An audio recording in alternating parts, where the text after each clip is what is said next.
Private equity firms are buying HVAC and plumbing businesses at a record pace, offering life-changing money. But what if your seven-figure sale could trigger a hidden 52% tax bill?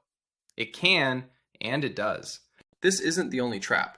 Many owners unknowingly accept offers 15 to 30% lower than fair value. It happens through complex deal structures, especially earnouts, designed by experts who do these deals daily. In this video, we'll expose the risks beyond the price tag, the financial traps, the cultural breakdown, and the loss of your legacy.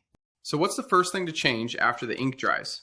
It's not the trucks or the tools, it's the culture.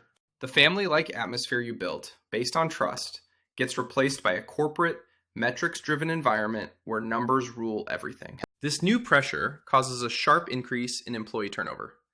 Your most experienced, loyal technicians are often the first to leave. Your ability to make decisions shrinks. Pricing, hiring, and marketing are centralized by the new corporate parent. Even if you stay on, your vision for the company takes a back seat. The buyer's strategy is now the only one that matters.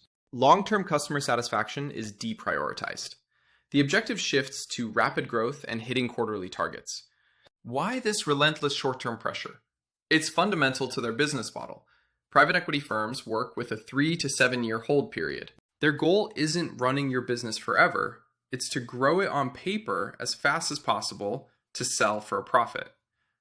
But how do they hide the changes? They often keep your local, trusted brand name and logo. This maintains customer trust, creating a facade of continuity while decisions are made far away. This pressure to perform has real consequences for your employees and customers. Let's look at what actually happens on the job. First, a heavy sales-driven culture emerges. Technicians are pushed to upsell unnecessary repairs or replacements to meet aggressive targets. Next, efficiency targets lead to rushed work. Technicians are forced to complete jobs faster, leading to overlooked details and callbacks. Worst of all, they may cut corners by skipping necessary permits. This can result in fines, safety hazards, and voided warranties. And this is why keeping your local brand is so vital for them. Customers blame a bad technician, not the corporate strategy causing the problem. The result for your longtime customers? Higher prices for lower quality service. The goodwill you spent decades building begins to erode. Now, let's go back to your deal. You might think you're protected once the sale is final, but the biggest risks are often hidden in the fine print. Let's examine earnouts, where part of your payment depends on future performance. Lawyers often call them litigation magnets. Disputes arise constantly over performance metrics. The buyer, who now controls the company's accounting, has major influence over if you get paid. And remember the 52% tax rate? If your earnout is structured improperly, the IRS can reclassify your capital gains as salary, a tax nightmare. Beyond earnouts, your purchase agreement will have representations and warranties. If any promise you made is untrue, you could be on the hook financially for years. Because of the 3 to 7 year hold period, the PE firm that buys your business will likely sell it again.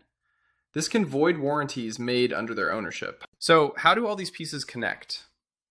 This is where the true risk becomes clear. You lose control over operations, which directly impacts your earnout. The PE firm can make decisions that make your performance targets impossible to hit. The push for metrics that causes rushed work and upselling also drives away your best employees and customers. They are actively degrading the asset they paid you for. Ultimately, it comes down to an asymmetry of expertise.